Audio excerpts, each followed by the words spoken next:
Micro, Small and Medium Enterprises Minister Kalraj Mishra today said that the government will soon launch a new innovative policy for the MSME sector.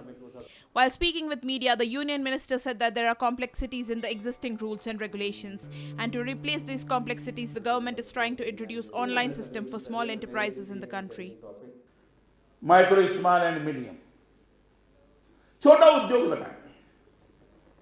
ठीक है, MSME की कानून बन गया, MSME की परिभाषा बन गई। उस कानून के अंदर जटिलताएं हैं, जैसे मैंने प्रारंभ में कहा, लोन जल्दी नहीं मिलता, क्रेडिट गारंटी के कारण और परेशानी होती है, उसे कमी के कारण बेचारा त्रस्त हो जाता है, 3 महीने घूमने नहीं रह जाता है, बाद में एनपीए में वो नष्ट हो जाता है। उसे एग्जिट का भी कहीं पता नहीं लगता, वो निकल पाएगा कि नहीं निकल पाएगा, ये हालत इसकी हो जाती है। कई यहां चक्कर काटने पड़ते हैं। अब ये इसीलिए एक इनोवेशन की आवश्यकता है, इसीलिए कुछ वो कर सके उसकी जरूरत है, इसलिए हमने करने की कोशिश की है। हम करने जा रहे हैं और जल्दी आपको शायद सामने आ जाएगा। हम ऑनलाइन सारी चीजें करने जा रहे हैं और विद इन 15 डेज उसको एनओसी मिल जाए ताकि वो उद्यमी आगे बढ़ सके।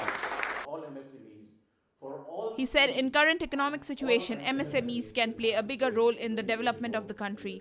However, the minister was of the view that there are some problems in MSME sector and the government is trying to rectify those problems. ऐसी स्थिति है और ऐसी हालात में है जबकि हम विश्व के देशों में एक कंपटीशन में चल रहे हैं। हम आर्थिक स्पर्धा के दौर में हैं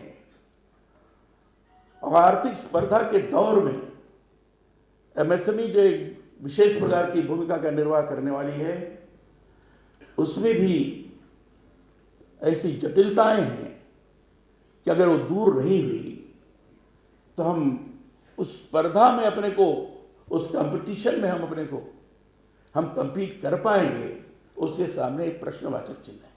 Powered by NNIS.